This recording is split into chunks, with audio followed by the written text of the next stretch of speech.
Hey everyone, and welcome back to Cosmic Blueprint Astrology. I'm Sino, and if you're new here, this channel is all about exploring the fascinating world of astrology in ways that are accessible, meaningful, and practical for your everyday life. So today we're going back to the very beginning. Whether you've never looked at your horoscope or you've always wondered what people mean when they talk about Mercury retrograde or being a Leo rising, this video is for you. We're answering the fundamental question: what exactly is astrology? Now, before we dive in, I want you to think about this. Humans have been looking up at the night sky for thousands of years, finding patterns, stories, and meaning in the movements of the stars and planets. Astrology isn't just some modern trend, it's one of humanity's oldest ways of understanding ourselves and our place in the universe. So, what is astrology really? So, at its core, astrology is the study of how the positions and movements of celestial bodies, like the sun and moon, planets and stars, might influence human behavior, personality traits, or life events. So think of it this way. Astrology suggests that there's a cosmic rhythm, a kind of universal heartbeat, and we're all dancing to it in our own unique ways. The moment you were born, the sky looked a certain way, and that celestial snapshot is what we call your birth chart or your natal chart.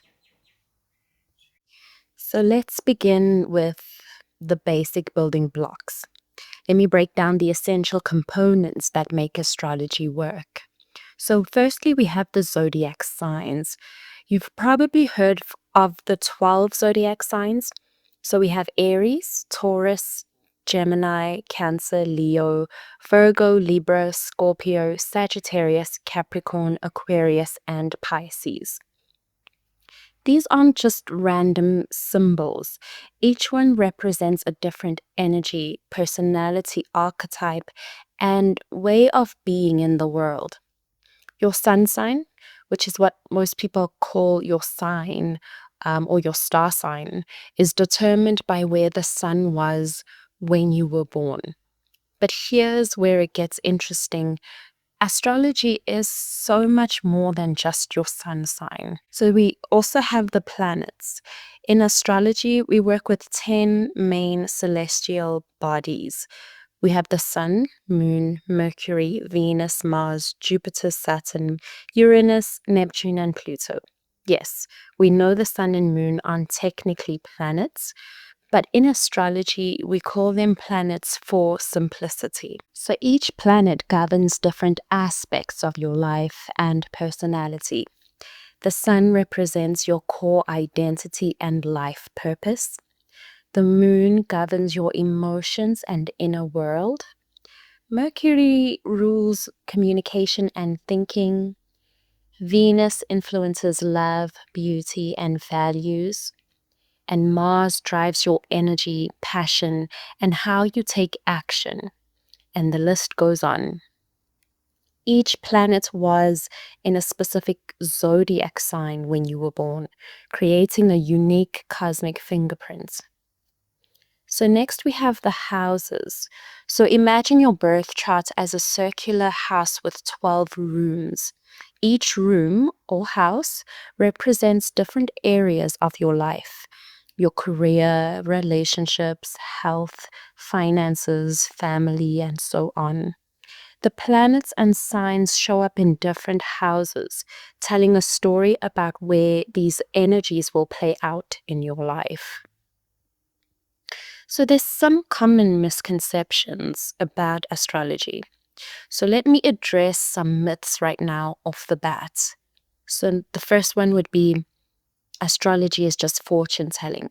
Okay, so that's not quite true. While some people do use astrology for prediction, many astrologers and enthusiasts use it more as a tool for self reflection and understanding. It's less about this will definitely happen to you, and more about these are the energies and tendencies you might work with. Next misconception is it's all generic and could apply to anyone.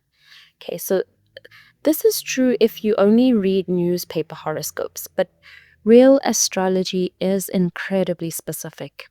Your complete birth chart requires your exact birth time, date, and location, and it creates a map that's as unique as your fingerprints. And another misconception is you are only one sign. This is probably the biggest misconception.